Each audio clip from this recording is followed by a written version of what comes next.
Hi everyone, welcome. Looks like folks are logging on here, so I'll just wait a couple minutes before we start the presentation. My name is Felicia Garcia. I'm the Curator of Education at the School for Advanced Research's Indian Arts Research Center. And before I introduce our guests, I'm going to just share some information about a few upcoming events here. And our amazing collections manager, or assistant collections manager, Molly Winslow, is running things behind the scenes today. So she'll be adding any relevant links to the chat box on the right there. So our SAR in-depth course, The Archaeology of Chaco Canyon, which begins next week, has reached capacity for live participation, but you can still choose the option to purchase the recorded sessions. The recordings and readings will be sent out to registrants the week following the last session of the live course, and Molly will be adding the link to register for that in the chat here. We also just opened registration for our event with Joy Harjo on April 28th from 2 p.m. to 3 p.m. As I'm sure many of you know, Joy Harjo is an internationally renowned performer and writer of the Muskogee Creek Nation and the 23rd Poet Laureate of the United States. For this virtual event, she will be discussing her project, Living Nations, Living Worlds, a map of First Peoples poetry. So Molly will be adding the link to register in the chat, as well as a link to her project, which is super interesting. So I encourage you all to check that out. And just before we begin, a reminder that we recently launched a new membership option that welcomes you all into our online programming at SAR. Our virtual memberships offer new members a way to get involved for just $25 a year. You can also always make a donation. Your support helps keep SAR's online programs accessible and free of charge to a broad range or a broad and diverse audience. So again, Molly will add the link for that in the chat. So it looks like folks are signing on here, and I don't want to delay too long since we already have our guests signed on here. So I'll just go ahead and get started. Hi, everyone. Thank you for joining us for the second event in this year's IERC Speaker Series. For those of you just joining us, my name is Felicia Garcia. I'm the Curator of Education at SAR's Indian Arts Research Center. As IERC Director Alicia Poon mentioned in our first event, the School for Advanced Research is located on Tewa land in Ogopoge, which means White Shell Water Place. Surrounding our campus are the landscapes of Pueblo, Apache, and Navajo communities whose people continue to maintain vital connections to this place.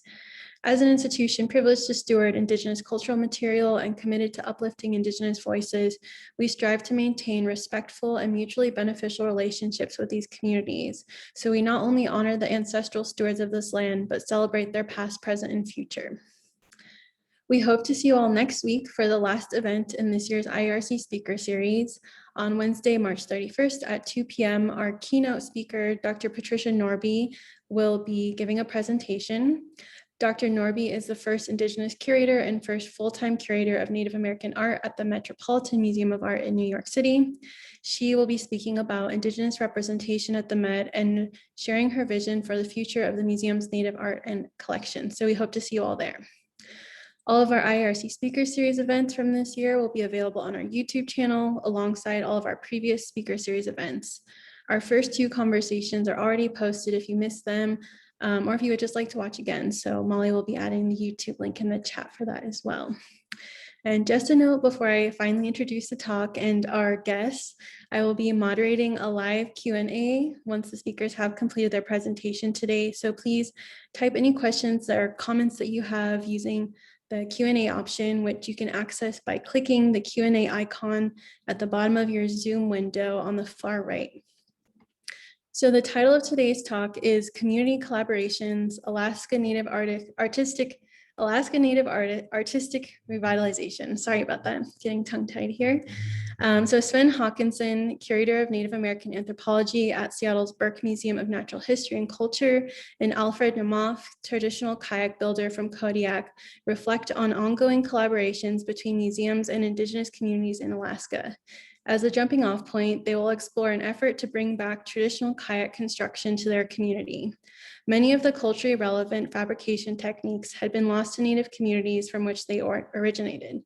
Collaborating with Alfred Naumoff, who is one of the few living traditional kayak makers alive, They will explore how they are collaborating with their community and teaching the next generation about the gathering, curing process, and making full-size kayaks in their community once again.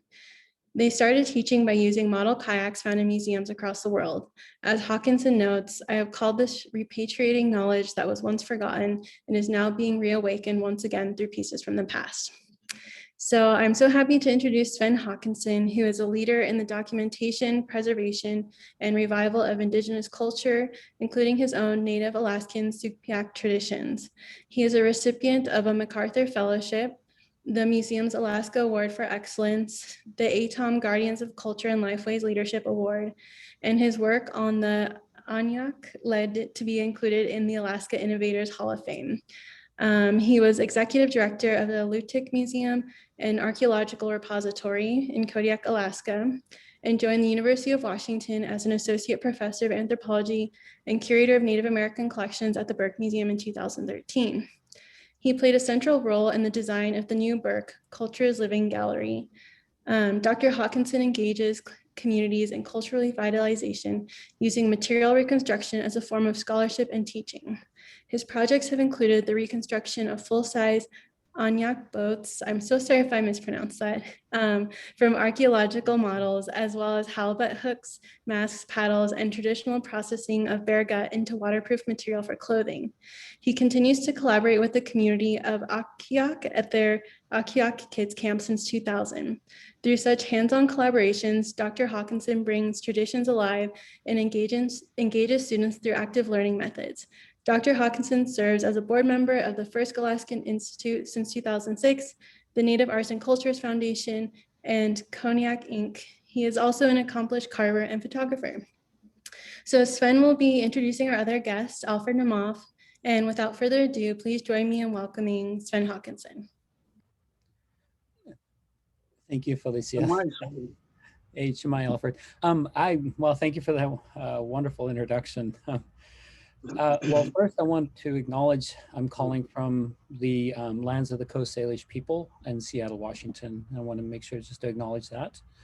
I have the privilege to introduce you to Alfred Naumoff, and just for you viewers, this is his first time doing an online presentations, and so it's wonderful to have Alfred here. But I've known Alfred my whole life, and I've had the privilege to learn from Alfred about traditional kayak, how he learned about traditional kayak construction. And when Alfred was 17 years old, and well, actually younger, he started working with elders, asking them about kayak making.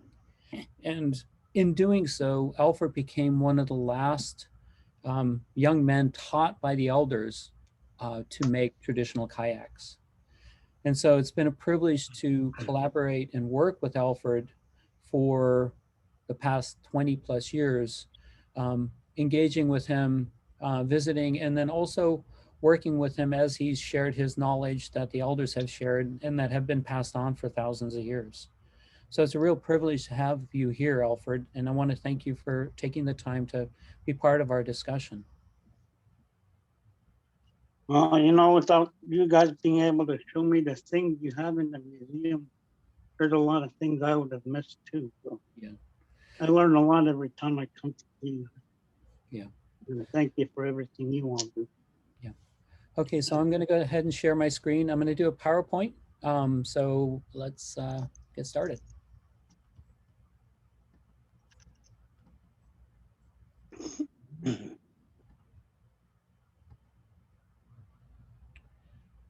So I just want to start with sharing to situate you where we're going to be sharing this information from. This is Old Harbor, where both Alfred and I grew up. You can see Old Harbor back in the background here. And this is a common site this time of year for the next 6 months. And moving forward, one of the things that's really amazing about the collections, amazing about our history is a lot of items ended up scattered across the world. And one of the things I stress and I feel is important is I talk about our history, our past, our present, and our responsibility. And I say that because it's important for all of us as scholars, as museum goers, to think about all this knowledge that's embodied within these collections and how do we share that. So having the privilege of getting my PhD, I'm able to ask certain questions. For example, traditional kayaks, which were once a common sight, everybody knew how to make their own, and without a kayak, it meant you were poor. In fact, to insult somebody traditionally would say you don't have a kayak. However, traditional kayaks are only found in collections. And what happened to them? And how can we reverse this loss? And so if you look at the historical accounts, these are some of the earliest drawings by Russians and other scholars visiting Kodiak and the Sugpiaq region. And then asking about the kayaks, because those are things that are still existed in our living memory. We knew about Kayak, then you have Kayak, which is the 2-man kayak, and then Paitalik, which is the 3-man kayak. And these are important because they share the different types of technologies and knowledges that we have that were important for each type of vessel. And so far, as I've been doing research, here's where I've found kayaks. 3-person kayaks in Japan, Russia, Denmark, Germany, and Boston, and Kodiak. I've not seen a 2-man person kayak yet. I would love to see one. In the 1-person kayaks, I know there's one in Denmark and one in Boston. Well, one used to be in Boston at the Harvard, at the Peabody Museum at Harvard. And that is looking at these collections. So for me, all of this started earlier, asking questions about what happened to the kayaks.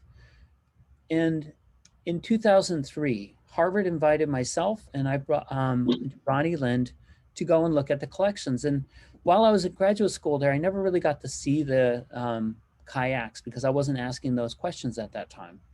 And while I was with Ronnie, we were doing our NAGPRA consultation, but then my colleagues mentioned, hey, we also have these kayaks. I'm like, can we see them? So we went up, and mind you, just to give you a little reference, Ronnie had already had 2 bypasses, heart bypasses. So I was really scared. So we're crawling up in these rafters and we see the 3-man kayak. And as we're getting down, Ronnie goes, hey, Fish, and that's the nickname I have.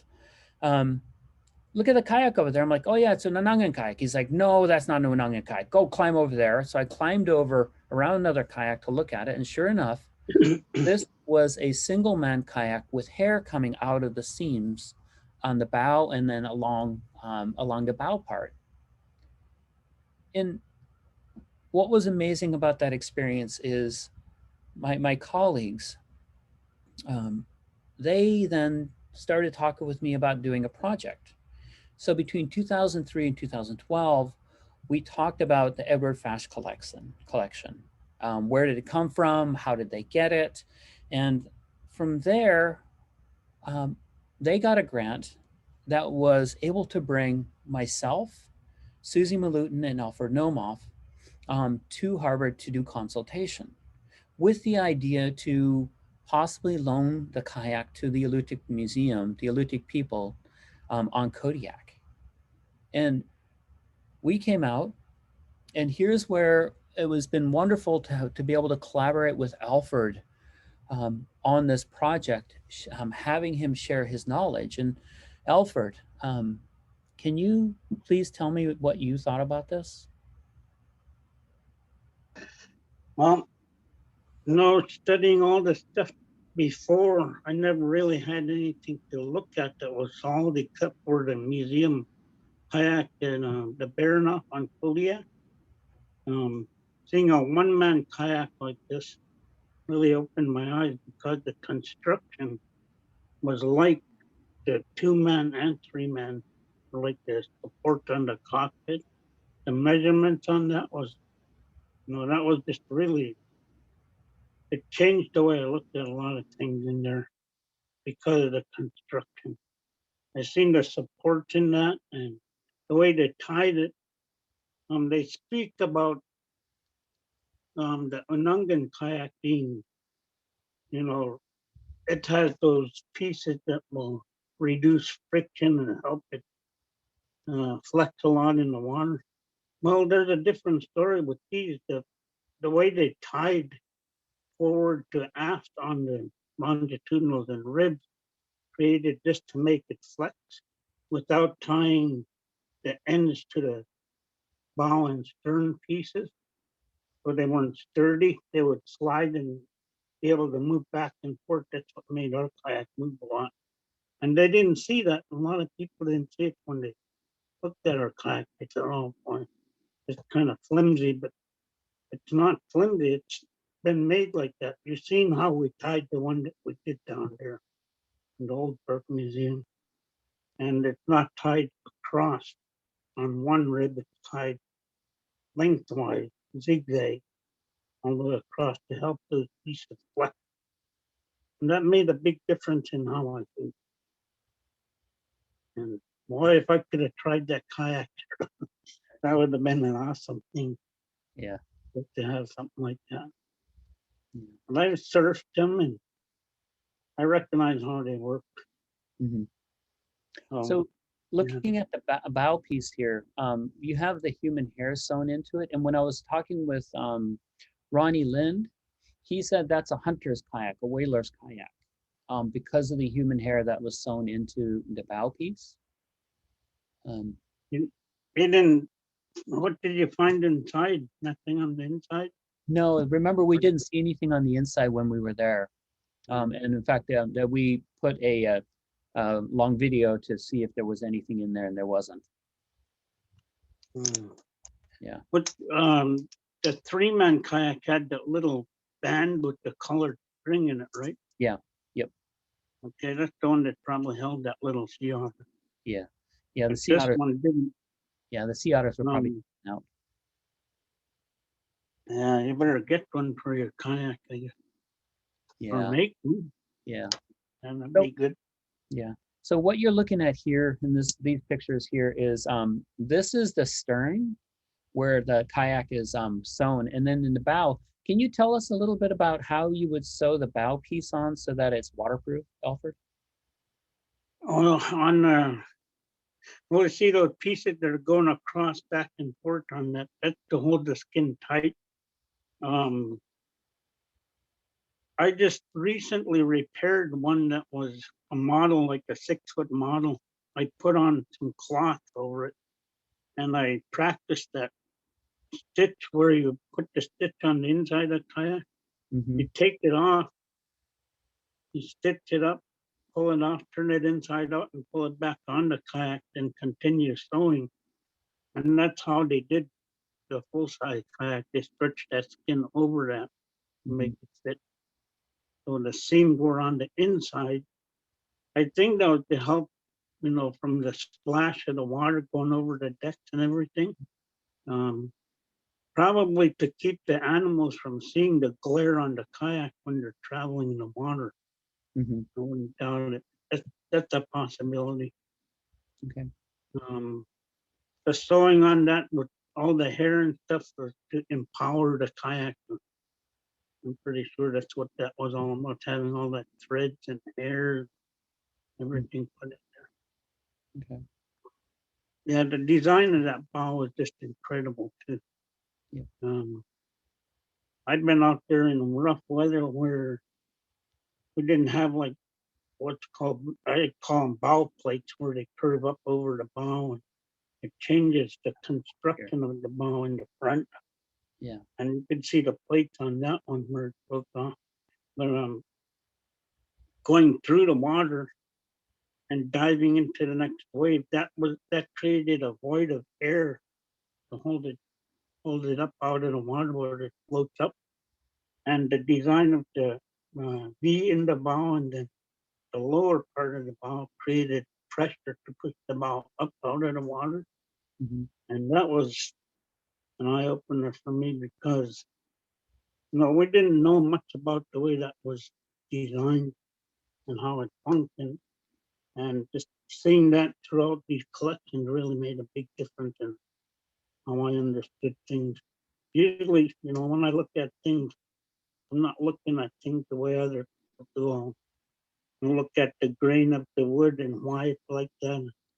Is there pressure that's built on the skin that's pulling in a different direction, or things like that. I look at other possibilities on why they're made like that. And you've probably seen how I look at these things too, so you might have an idea of what I'm talking about. That's, something I was pretty excited about seeing all that. I learned quite a bit just having, students come to me and they talk to me and ask all kinds of questions. I learn a lot more just hearing what they have to question me about. So it helps a lot to have people come to you and talk to you about it. And it's good to share that because we all learn from it. And the things we didn't, really think about when we're doing this come out of, people's ideas that they look at and they wonder about, question you, and then you can question that yourself. So that makes a big difference on sharing this stuff.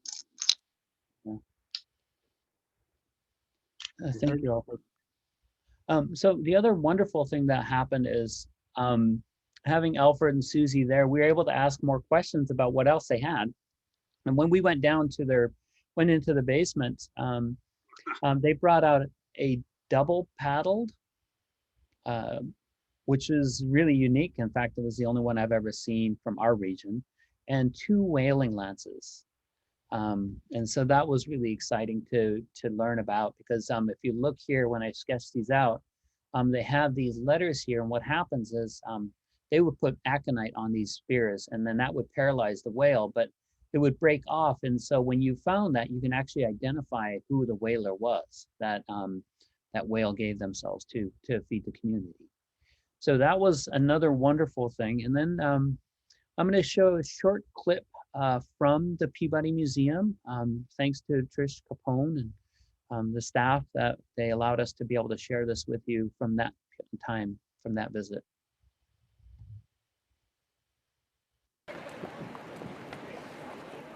First, I would probably say you don't believe what I've seen.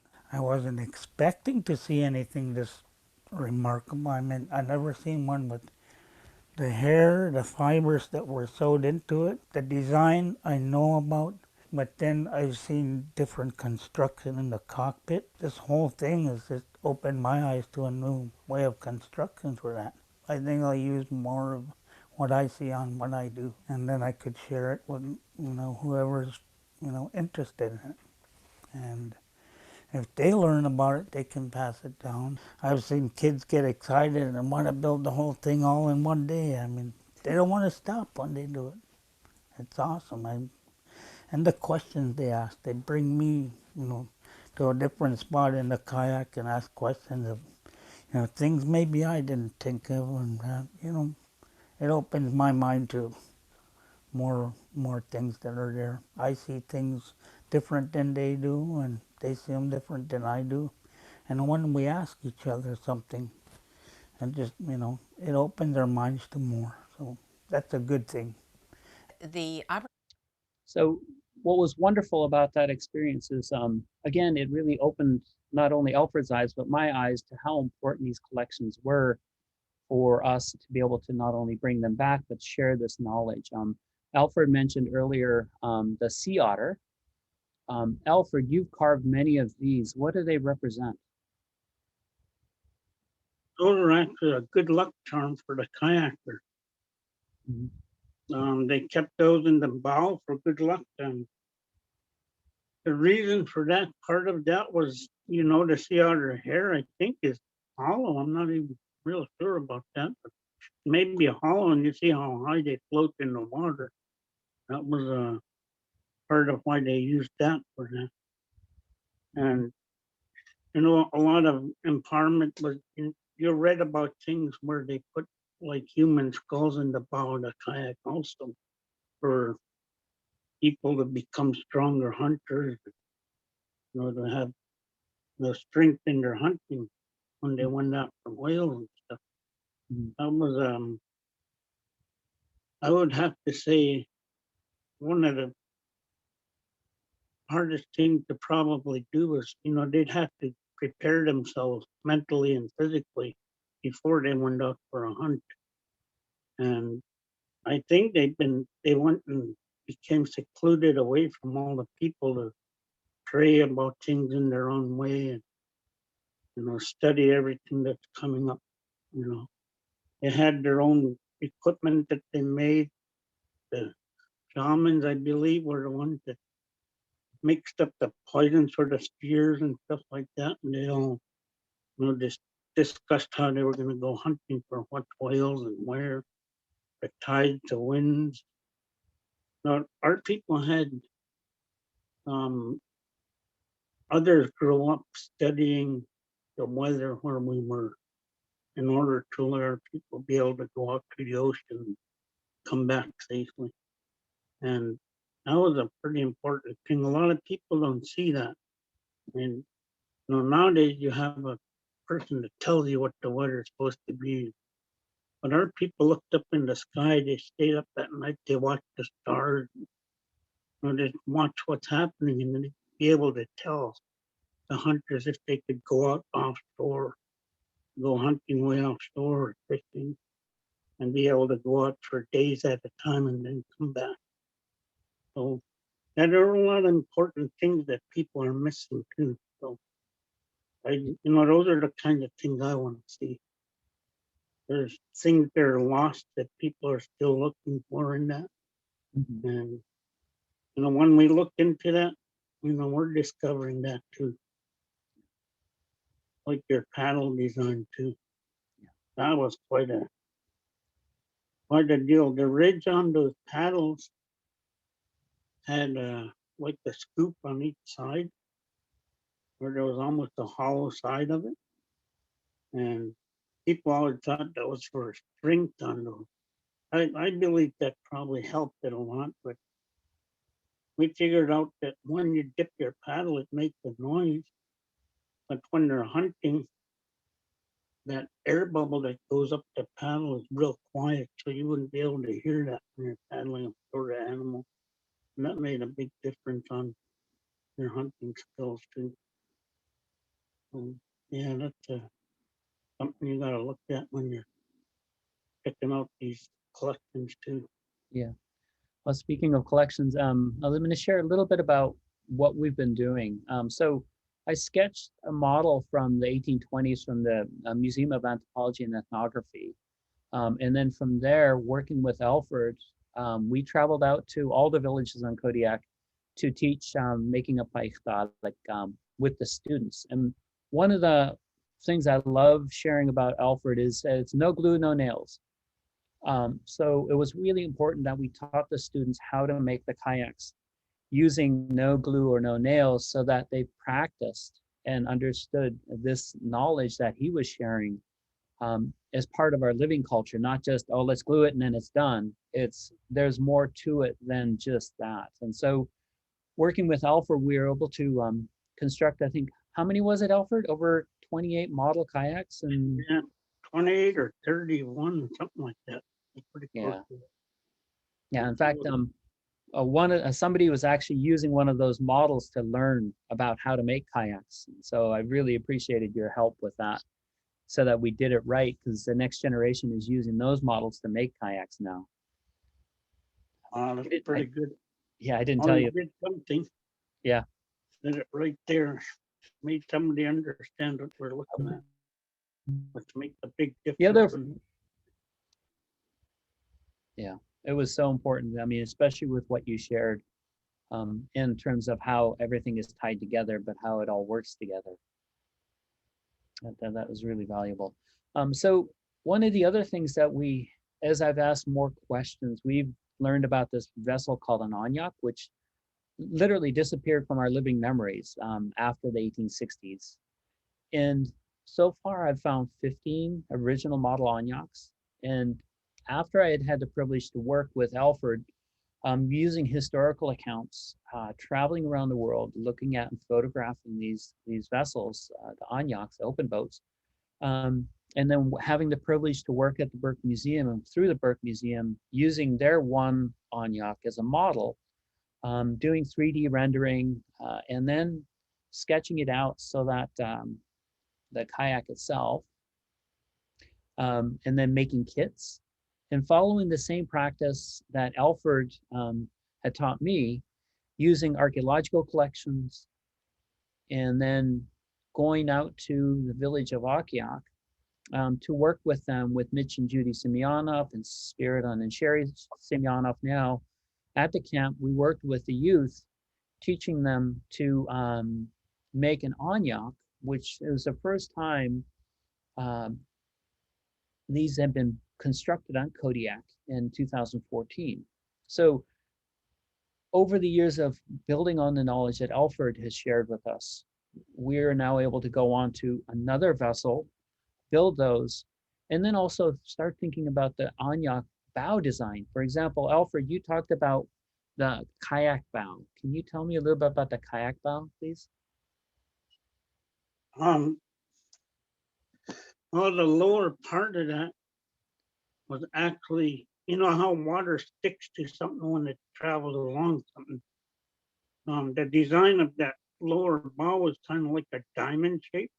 Mm-hmm. So when water hits that, it kind of sculpts that and goes straight up to the next part of the bow, which is a V shape. And it has that air void there. It pushes the bow up instead of letting it dive into the water. So that helps that with, not being able to dive into a wave. And I would say waver and then tip over, I suppose. But the stern on that is just as important because it was narrow and that could sink into the wave behind you. And that would steer you while you're going too. So when you're flying down the wave, that stern is guiding you on the wave. It's like a little keel on the back. So, like a rudder, keep you going straight. But the bow on this Onyak thing is, I basically think it's the same. I'm not sure how the skin went on that to make it curve out or anything, but I see the same thing happening like that. They had to land in rough waves on the beaches too. So I believe, just having that out like that to be able to push water off and float that up right away. Mm-hmm. I think that's what the design for that one was too. Mm-hmm. They're built basically for the same thing. Pretty much an offshore boat, I would believe. Yeah. Because when you go offshore, you could be out in the 15, 20-foot seas and flying down the wave. And now you don't want to reach that next wave and keep going. You want your bow to come up so you don't dive into it and flip. That's one of the worst things you can do is have your kayak or your bow of your boat go into another wave like that. Yeah. So that was quite seaworthy. I'd like to see one out there, but I don't think I'd be able to be out there in one. But just knowing what it could possibly do can make a big difference in seeing that. I've seen, like the large vessels that they build nowadays, you could see how the bow worked on that. But if they applied something like ours, it would probably change the way boats are built. Yeah. It also, what I learned from my friends is that it speeds the boat up and then also decreases the energy, the fuel costs basically to move the vessel. So that's the same design as this bulbous bow from ours. And so it's really fun to show the students, the kids this. And one of the wonderful things with this is Mitch Semyonov said, hey, can we take this to the next level? He asked if we could build a full-size Onyak. And how we'd construct it so it's relevant to our communities, and then how do we put this knowledge back into a living context? So it's owned by them, not us, and it's not forgotten. And that's something that's really important to the work that I feel we all can continue to do. So that summer, 2015, I got back and I just started working with anybody and everybody who came by the Burke in the back. And over a period of a year, I collected wood, the materials, and then over a 2-week period, colleagues, basically these are all the staff members, as they walk by, I'm like, here's a planer, here's a sander, help.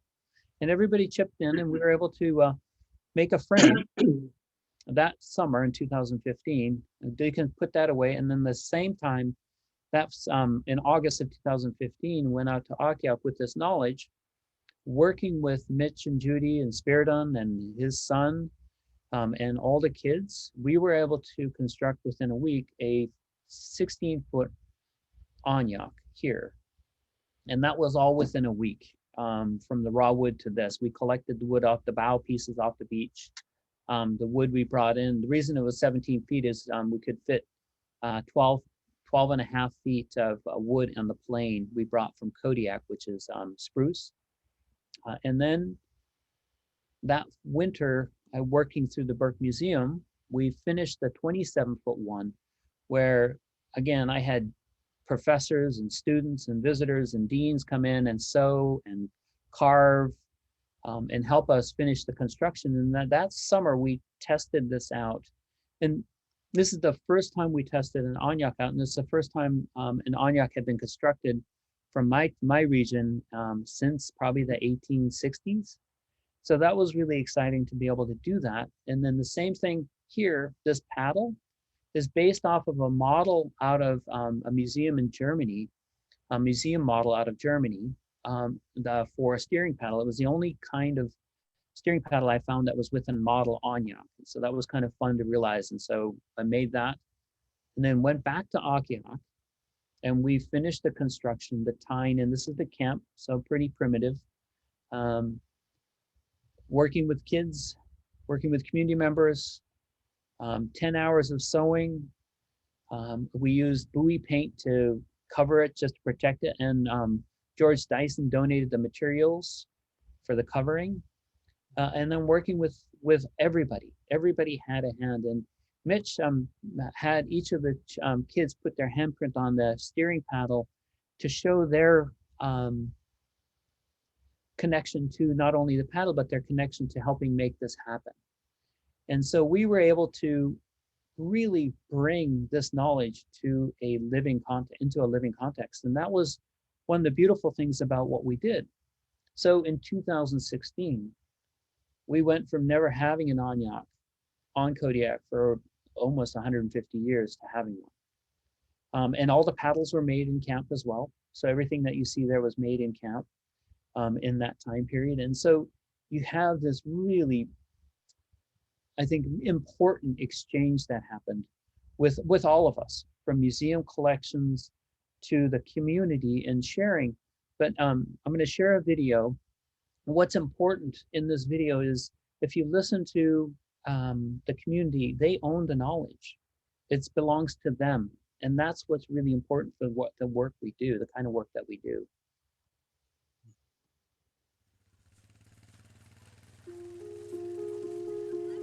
Boats are all important. That's how we feed our families. Well, the onyak has been a dream of ours for a long time. The onyak is a dream that my father had. This is something that he's always wanted to build. My role in building the onyak is helping my father realize his dream. The camp started when my husband and I first sobered up. My parents, when they quit drinking, it's like their eyes got open to the village. This is a culture camp. They're learning their culture while they're here. They're learning how to hunt, How to process food. how to cook it, how to store it. Showing the kids how to share. Cultural artwork. And so it's the culture here of learning. This is what I see. I see a community that's healing.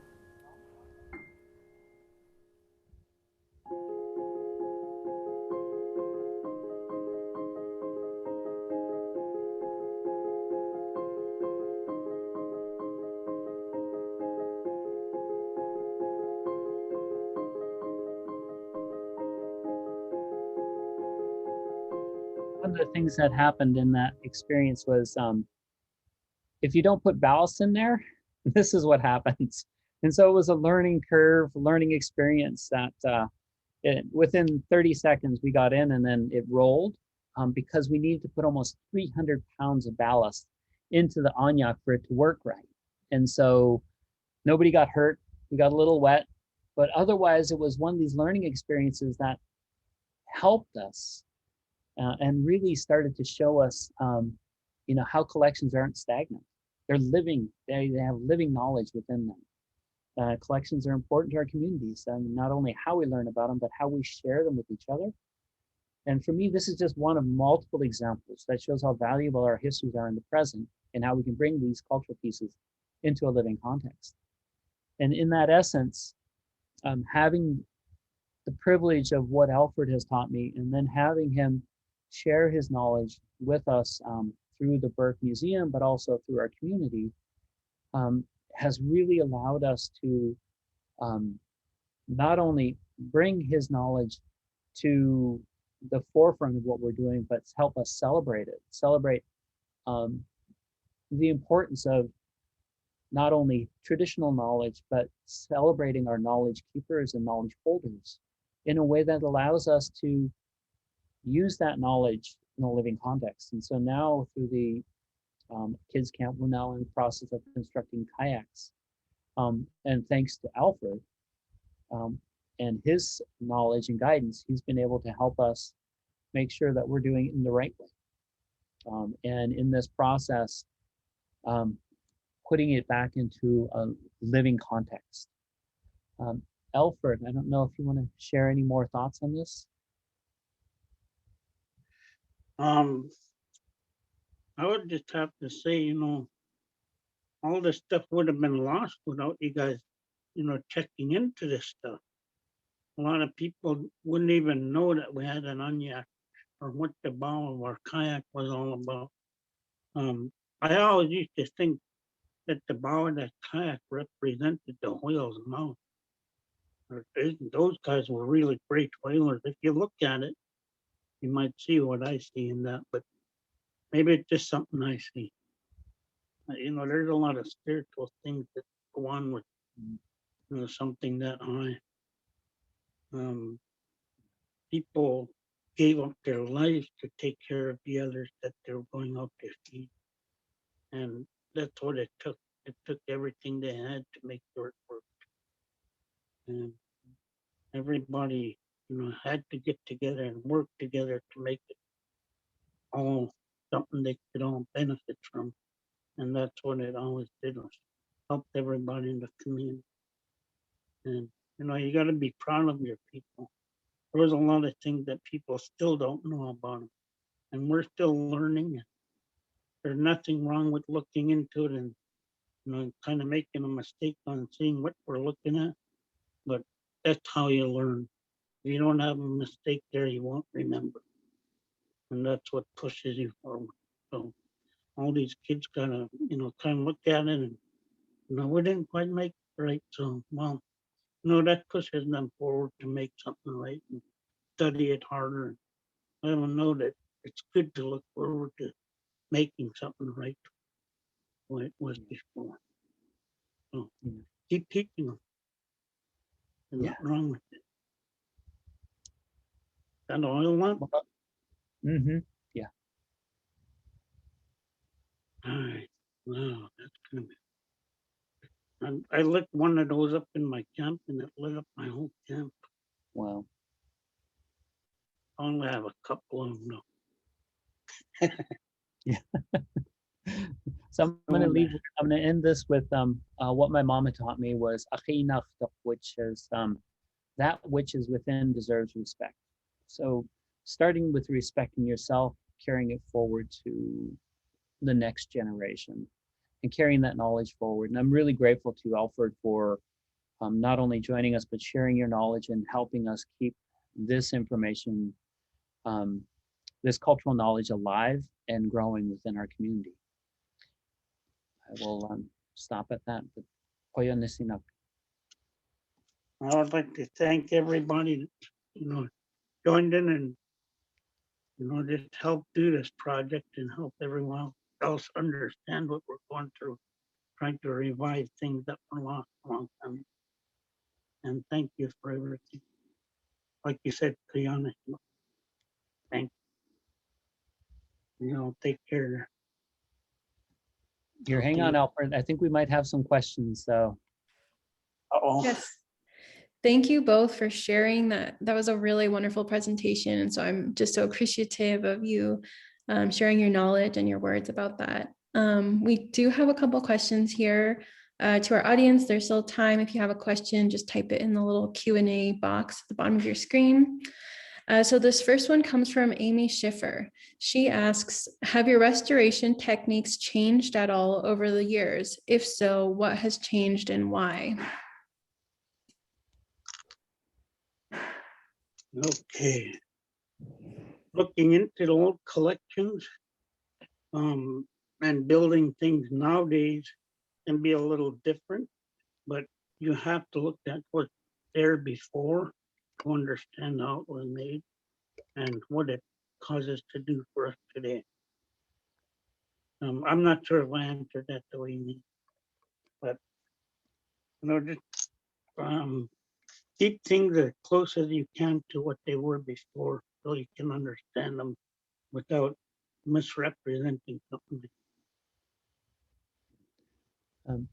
Some of the things that I've done, I've changed over the years is if we can use original materials, then I strongly prefer or strongly suggest that if you can, depending on who you're working with. But this would be another wonderful opportunity for conservators to collaborate with Indigenous communities, especially when doing restoration, because then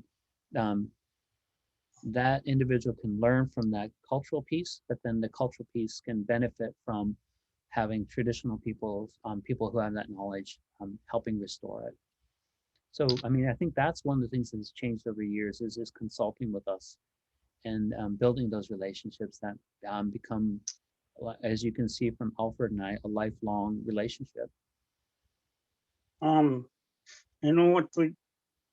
The bow pieces that are made for those kayaks are made from natural leaves and trees, and we still use them today because they're the strongest part in the kayak for the design they have.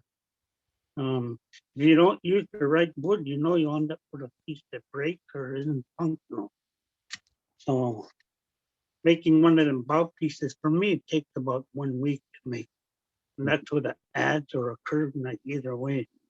And you realize that people chose those pieces of wood because their lives depended on it. And a lot of times I mentioned this one, tie this thing like their life depends on it. Well, it did at the time, and that's why they tied things the way they did. So there was a technique for tying things. And, the angles things are tied will work with what's going on around you. And it becomes a living piece to you when you're working with it. So you got to think about exactly what you're doing. Oh, yeah, it makes a big difference to have the right material, like you said. Oh, make a big difference to me. I experienced it out in the water. Thank you both. Let's see, we have another question here from Ellen Boozer. She would like to know what was used to paralyze whales. We use a plant, aconite. It's a plant you can gather from specific areas around Kodiak and Indian Aleutians. But it was a very tightly controlled knowledge because of how dangerous it is. Right, that makes sense. Thank you. Let's see, we've got a lot of questions that just came in, so I'll try to get through all of these. So Katie Malone would like to ask, were there other animal carvings that would be carried by a kayaker besides an otter? How would the kayaker select or have an animal designated? Well, that's a good question. The otter is the only one I really ever seen that's been in the bow that or used for toggle points on a kayak or anything like that. I haven't really seen anything else carved that were put in there. So yeah, we're still looking. You never know what they'll find in their search. Yeah. And just keep looking. What you're doing, search for everything in it. I'll always help you. And thank you for asking. Let's see. This question is kind of related to that one. J. Aurelia Fleck asks, are there any people using kayaks for hunting in the present day? Actually, I don't know of anybody using it for hunting. More of a pleasure thing anymore. But then they do race them once in a while when you have some kind of event. So never know. I haven't been home, one celebration for one, so I'm not sure about anything happening with them anymore. But I haven't seen them used for hunting. And I know they're really quiet, and the hunter used a single blade paddle a lot of times so they could keep it in the water and scull and guide the kayak without lifting the paddle out of the water, which doesn't scare the animal. And one time I almost bumped a seal on the head when it was swimming. No, quite that could be. Oh, that's pretty interesting. Yeah, one of my experiences too was having sea lions dive under you, come back and forth playing with you while you're out there in those. A lot of things can go on when you're out there. See a lot, you learn a lot. Just imagine people going out to hunt stuff like that from a kayak. That would have been quite interesting, I think. I don't know if I would have been one of the hunters, I would have been a kayaker. I'm sure I'd have been one of those. So, yeah, I haven't seen anything where people are hunting with those anymore. Yeah, they're not on Kodiak and up in Alaska. I don't see many people hunting or anybody actually hunting from kayaks anymore. But I don't know. But you could check in Greenland. They might have those, and they do have kayaking contact in Greenland. Further north, I would believe they still do, but yeah, I haven't seen anything lower in the Gulf or anything like that. No, not anymore. No, that's all been lost. That's too bad. A lot of things happened where we lived that took a lot away from us, but then gave us a lot too. Yeah, I look at it both ways. Yeah. Great, thank you. This next question is one that I was kind of thinking about as well, but John Boudreau comments, it is fascinating to teach students about the purpose and context of early cultures by duplicating their methods to make kayaks. Does this have implications about how to make museums and other cultural presentations more impactful and immersive? What is learned by making something versus seeing the thing made or watching a video about making it? Well, for me, it's about hands-on, because over the years I've had having the privilege to work with Alfred. I learned more about the kayak than I ever have, and than I ever would from reading a book. And the lived knowledge that Alfred is sharing and that hands-on teaching has taught me to look at wood that we collect off the beach very differently, and how we tie kayaks together, and how important it is to make sure it's done right, because otherwise it's dangerous if you don't. Alfred, I don't know if you want to share anything? I would have to say, I would say, don't veer off the plan that you have, because if you do, it's not going to work. And when you're building something, you stay to what you're building and make sure it's built the way it's supposed to be. And you go off and do something you're supposed to, that you want to, there's like 10, 20,000 years of knowledge going into this one piece that you might change the whole book. Every piece has a purpose, and you gotta just remember you made that just to be where it's going, and it all reacts to each other. Like a living piece, really. Like we all talk now. When you get up in the morning, go put on your shoe and take off. And the shoe fits you. Well, the kayak fits you too, just the same when you go out to the water. If it fits you, you could do just about anything out there. And if you go out in something that doesn't, it's too big or too, heavy or built some other way that doesn't suit you, it's actually dangerous for you. So make something fit for you. It's measured for your body size, and that's what kept you alive. I've been able to control that. And one other thing is where people knelt down in kayak. Remember? Yeah. They didn't sit down in the kayak. They all knelt down. So I believe that gave them a lot better thrust when they were traveling, but I don't know. I tried that for a couple of hours and I just about couldn't walk when I got to the beach. You have to grow accustomed to it after a while. So I'm sure it took a while for people to learn that one, but growing up doing that posture when you're in something like that, I think you just grew accustomed to it. And they always said, you could see the best kayakers out there because their bodies were shaped with their shoulders way out and got slimmer and small. Like, they spend all their time out in the boat hunting and traveling. It made a big difference, So you could think maybe the petroglyphs meant, those hunters out there were shaped like that because of their hunting skills. You never know. If you have something on your mind, what was it?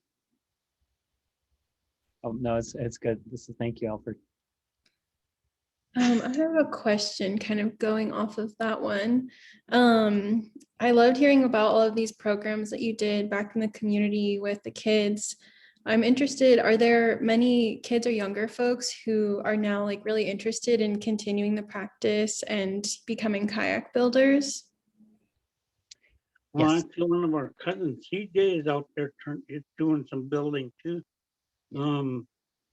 I haven't heard of any other kids doing that, but at least somebody's picking something up. They're studying what we do and watching what we do, so they're learning, something from us, but they're trying to carry on. They're probably as curious as we were when we started. And that makes a big difference in looking at collections and knowing people like Sven, all the other people in the museums all over the world. I learned a lot just seeing other people, and meeting them and seeing how they see our crafts and the things we had. They had questions I never even thought of when I looked at our things. So it helps all of us. There is the next generation that are interested in making kayaks. In fact, there's a couple of them who are wanting to make more kayaks now. So it's exciting to see, and it's exciting to see that excitement. Yeah, it is pretty exciting. It feels good when they start asking questions and getting excited about what they're doing. And when they learn something, you could just see it light up in their eyes. And it makes you feel good that somebody understands what you said. Yeah, that makes a big difference. Remember when we went to Old Harbor, we didn't have a lot of people building kayaks there, but to some of the other villages, we went, people were just, even adults were trying to join us. So, you could just see that and you could feel that in the air. That's pretty exciting. Makes a big difference on how people look at everything when they go to a museum. They find out about more. They want to learn more, and they could share what they learned with others. Right. It makes a big difference. Thank you. This is a great question from Krista. She would like to know, how does language play a role in your work? Oh my gosh, that's a good one. For me, I didn't grow up learning my language. Our parents didn't really teach us because of things that happened when they were growing up. I'm not sure if any of you experienced something like this, but our parents were scolded during school. They couldn't speak their language during school time. And a lot of times they didn't want us to go through the same thing they went. And they didn't teach us our language for, that reason. And that's why I'm not, a real good speaker in Aleut either. Yeah. One of the things I've been doing, this guy named Alphonse Bernard, and then other scholars, other people who've collected Alutiiq words, I've been scouring the historical accounts to look for names and descriptions of the different kayak parts.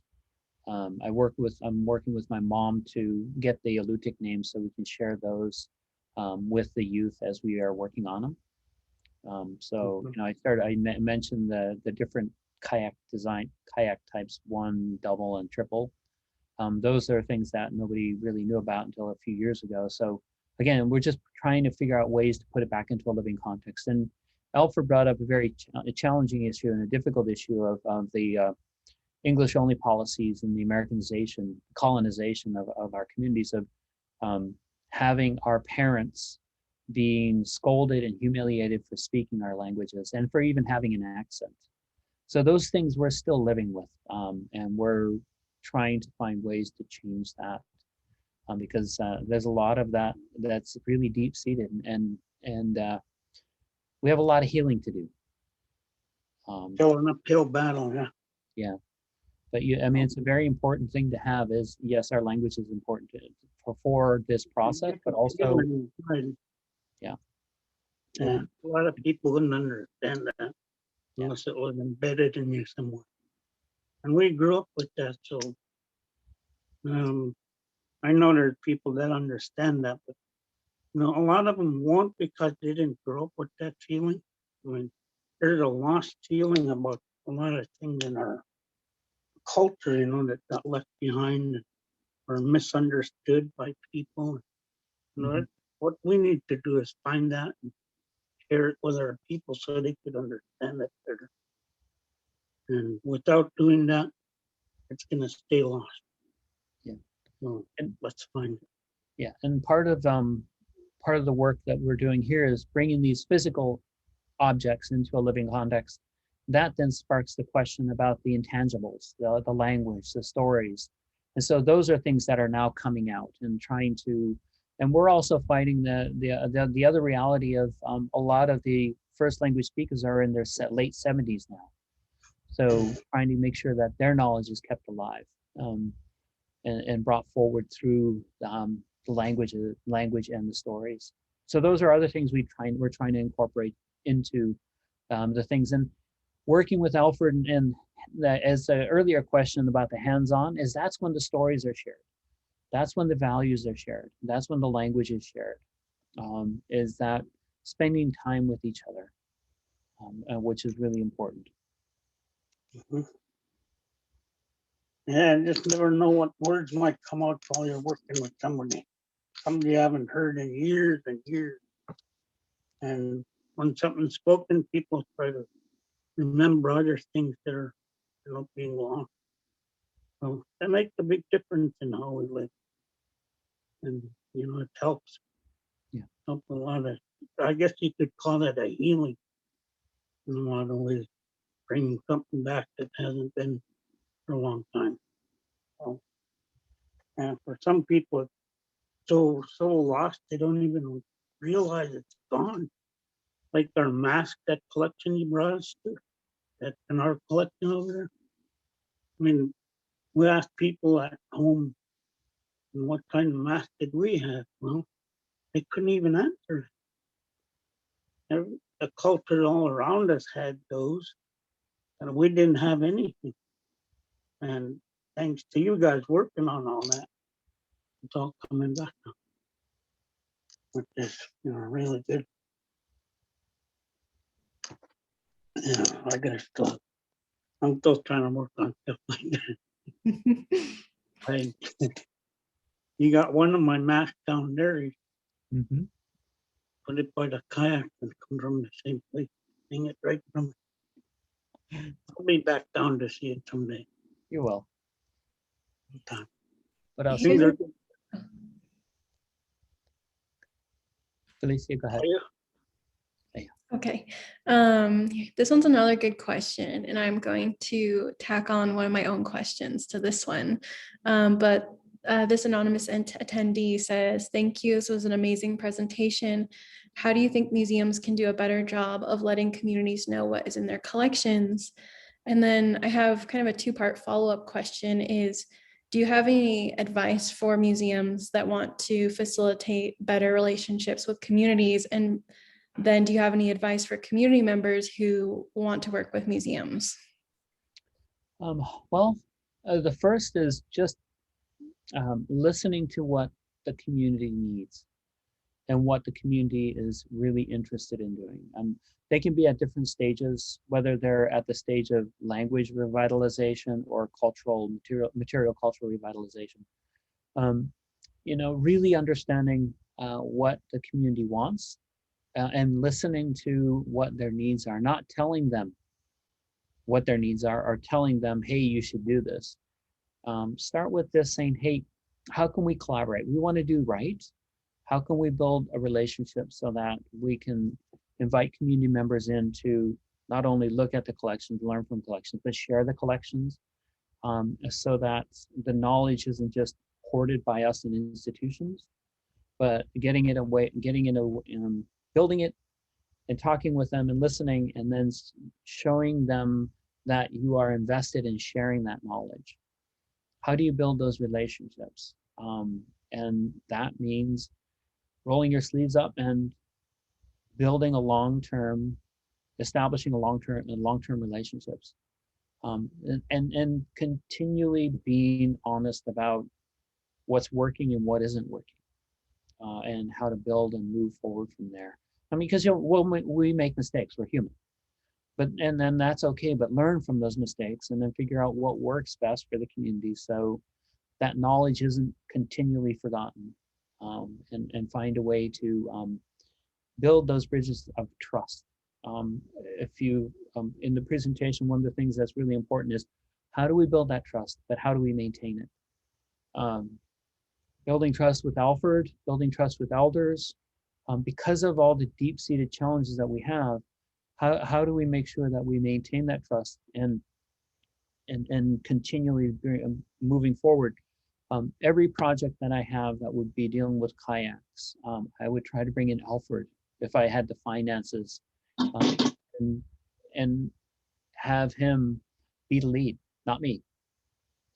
And that's stepping back and knowing, you know, Alfred's the expert, I'm not the expert. And that's important, because I want to celebrate Alfred and the knowledge that he helped keep alive when it was nearly disappeared from our community. And now he's able to share that with our next generation. So it's a living knowledge passed on thousands of years, and it still hasn't been broken. Yeah, we might not be speaking in Sugpiaq or Lutik, but we're still sharing that knowledge. He's sharing that knowledge, and that's really important. Well, we're adapting to what's going on around us, and then still sharing what we have from before. And that makes a big difference with kids understanding. They have a different world they live in. They have to adapt to what's going on around us and then look back and see where they actually came from and understand that. That makes it nice to be able to share things that we do. Yeah. And in order that kayak stuff, our people used to carry little bags of different things that they wouldn't share with anybody else for good luck. I don't know what I would have in mind. Probably an arrowhead, little sea otter, a couple other things, And maybe coffee. some trophies. Who knows? Yeah, coffee. One bean.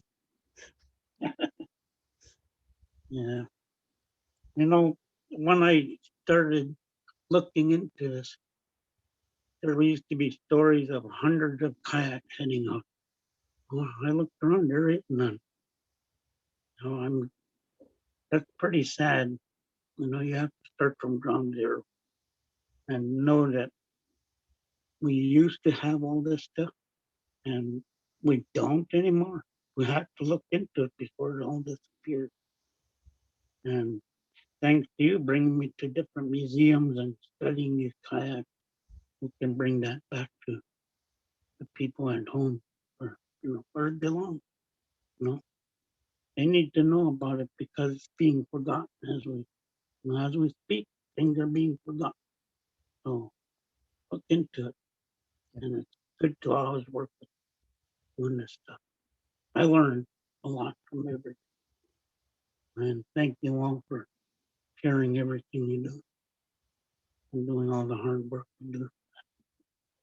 I appreciate it. I learn a lot when I do this with you guys all the time. It helps me remember the things that I'm looking to. So it helps everyone when I share with them. And thank you all.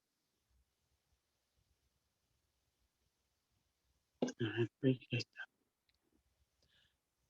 Oh, one thing I didn't finish saying with the Peabody Museum kayak, it's been on a 10-year loan to the Alutiiq Museum now. And so it's actually at home now. And, I really want to thank the Peabody Museum staff, Trish Capone, for helping make that happen. And that's something that is another part of the relationships. Did you, is that going back now? It's back. It's in Kodiak now. It's on exhibit. It's going to be there. Well, they did a 10-year loan. I think they're going to hopefully extend it. So it's there. Yeah. Oh, that's good. Yeah, the kids got to be able to see something. Yeah. It means a lot to them. I mean, when I see stuff like that, I was kind of like, people really spent their life out there supporting their families and something like that. Yeah. Had to be made by hand. I mean, there was a lot that went into that just from the person making it. I mean, it took everything they had to go ahead and create that. Yeah. I'll say don't deviate from the plan, right? Yeah. Anything you change in the boat is going to affect something else in the other further. So you keep it all where it's supposed to be, it's going to work just fine. That's all right. Here's a nice follow-up comment from Annette From. She says, thank you very much. I'd read of your programs before. They're an excellent example of much needed museum and community collaboration. And then here is another question. Speaking of bringing these items home, have repatriation efforts or repatriated items helped with knowledge, understanding, and cultivation within your community? I think that's a good one for you. I understand that more than I do. Wait, can you say that again? Sorry. Oh, yes. Let me see. Have repatriation efforts, sorry, let me find the specific question here. Have repatriation efforts or repatriated items helped with knowledge, understanding, and cultivation within the community? Yeah, I want to say yes, because it's allowed us to be able to have the knowledge be back at home, and community then takes ownership of it. Where bringing something back into a community that people know belongs to them changes how they value and understand it and use it. They take ownership of it. When we're out looking through collection, we find things that belong to other cultures, and they're mixed up with other ones. It's good to put them where they belong so people understand that there are different cultures with all the stuff we're looking at. They're not just one big pile of stuff that need to be looked through, but they are different people that belong with that. And they live differently because of the areas they're in. So it's good to separate that stuff and be able to understand what type of life these people live. like, like your Greenland kayak, see, that one's always flat. It's always up in the ice floes. There's, literally no real big waves and stuff that we understand. Out here, we're out in the open where the wind and the waves are. They're up there where they have to pull down on the ice. We just pull ours up on the beach. I mean, there's big differences on what they're looking at when you see it. And make the difference to understand it. And it's something I like looking at collections where we find different things in it. It's pretty exciting, like those paddles and spear and stuff that we've seen. And it's really exciting. I never made one of those yet. Soon enough, I'll find the right piece of wood, right? Yep. And there's always a calling. It's in the hand, Like when we went to that collection, I came back. I didn't carve a mask for like 2 or 3 months. But when I did, it was like the hands were the ones carving, not my mind. So it's a different understanding. I know you're a carver and you've probably seen what I'm talking about. And all the carvers and boat builders know what I'm saying. So, yeah, it's kind of like a trade in what you do. It's good. It's a good thing to have. Deep understanding. What else? So I maybe time for like 2 or 3 more questions. I want to be mindful of your guys' time here, and we have so many questions in the chat here. I don't think we're going to get to all of them. But this person asked a great kind of follow-up to what you both were just saying. They said, thank you for this incredible presentation. Thank you so much for sharing your experiences and knowledge. Can you talk a little bit more about how and if you documented this knowledge to keep it alive? Yeah, I guess just elaborate on that a bit if you can. Yeah. Right now I'm working with Torsten Shellstrand and Mark Blaine and recording the work that we do with Alfred and the work we're doing with the community so that we can create something that goes beyond us in terms of video and audio. And so Torsten, actually, he was, I first met him when Alfred and I were working at the Peabody Museum. This guy showed up and asked if he could record us. I was like, yeah, sure. And then we just sort of built a relationship, and he's been coming up to Kodiak for the last 5 years, documenting us making not only the Anya, but the kayak as well, and then the work we're doing with Alfred. He's come to the Burke Museum and recorded Alfred helping Alfred constructing his kayak that is now on display at the Burke. So yeah, we're doing that as well.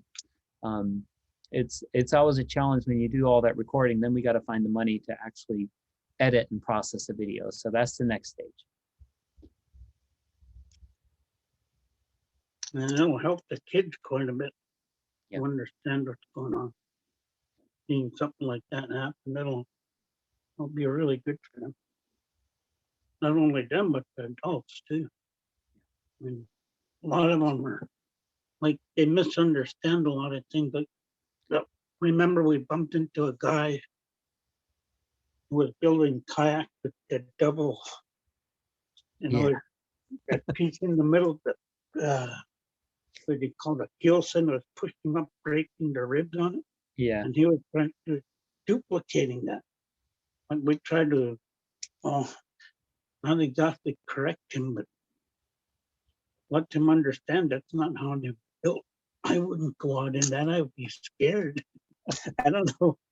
You got to look at things. Things collapse after a long time. Like you said, building supports and something like that would help. So the design of the whole thing stays. People understand that that wasn't, supposed to be like that. Was actually a V shape with the other times after that. Yeah. And when I seen that, I was like, you can't be building this, you're building it wrong. And that's just the way he understood it, and we didn't know about that. So it makes a big difference to know what your wood is doing for you. And if you understand it, helps in design. Doesn't change. That's another deviate from the plan deal. Oh, and I gotta make sure you look at all the lines, not just a couple. Here's an interesting question from one of our interns, Emily Santanum. She asks if you can talk a bit more about how you conducted your research internationally in museum collections. She says, I'd be curious to know how that collaborative process between community and institution can differ around the world. Well, I mean, to be honest, it helped having a PhD because they are very, the curators have the final say in what goes on and what happens with the collections. And so having a PhD allowed us to be able to get our foot in the door, to be able to have the conversations, and then to build those relationships from there. But again, it's, if you're gonna work internationally, talking to and starting to build a relationship with curators, because they're the ones who hold the door, can hold the door open for you or can hold the door closed. And moving from there. And so it's important to start with understanding the cultural protocols of the different communities you're working internationally, and then working with individuals and building those relationships and trust. That's what I was able to do in terms of working in Russia, working in France, and working with many other institutions is showing them what we're doing, but also being consistent with what you do, no matter which institution it is, because we all talk, and it's important to be consistent in the kind of work and what you say you're going to do, so that they understand that you're not there to attack anybody or not start trouble, but make things difficult for people. Because people want to do I feel people want to do the right thing. And if you start with trust and respect, and also trying to understand what their cultural protocols are too, and moving forward from there. And it takes time. It may take several visits to really build a strong, trusting relationship. And the challenge is people move on. People change, but if you build a relationship with the curator, build a relationship with the institution as well, the directors and the staff, and get to know people so that if somebody does move on, you still have those connections.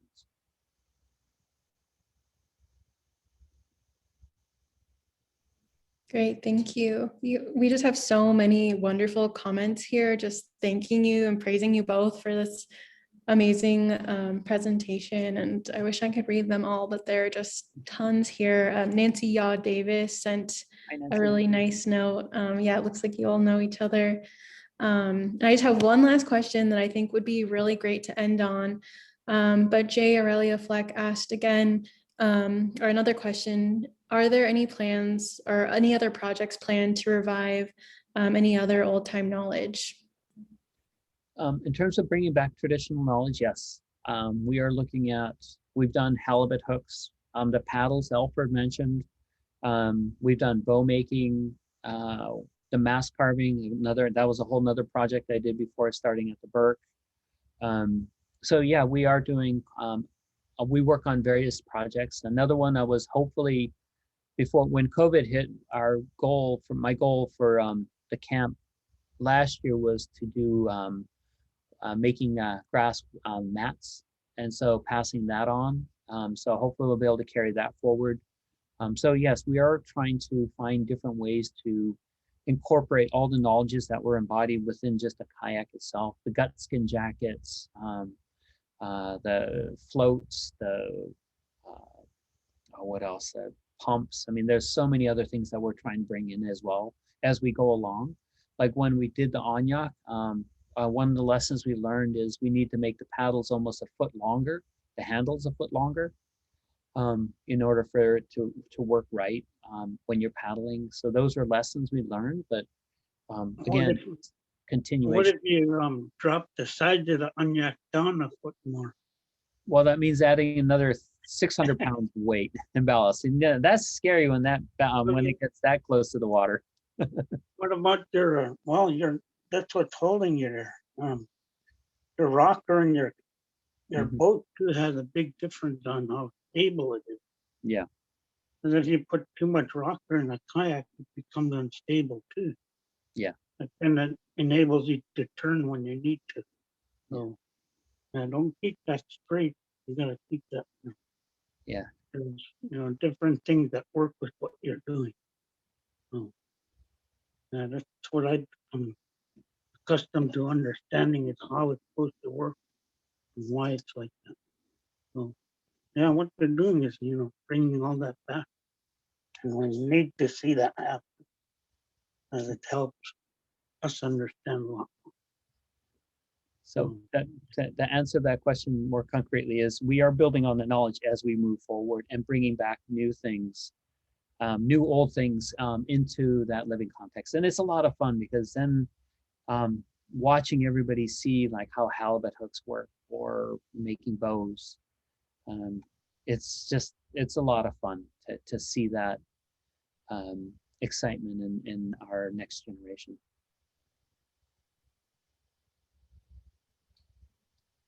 Great. Well, I think that's all I have, and it might be perfect timing because I think Alfred is unfortunately frozen here. You gotta keep them collecting. Alfred, oh, there you are. Oh, there we go. But I know our audience really enjoyed it. There's just so many really kind comments here, and I enjoyed it as well. So thank you so much for joining us today and sharing your knowledge and experience with this amazing collaboration. Well, if it wasn't for people like Sven and all the others that work in the museum, you wouldn't be here. So thank you all for doing what you do. Same. And Thank great. you. All right. Well, this will be available on our YouTube. So if you missed any part of it, you can watch it online later or share it with anyone who might be interested. But I think that's all for today. So I'm going to say goodbye. Thank you so much. Bye. Bye, everyone. Thank you. We'll see you next time. All right. Take care. Be safe.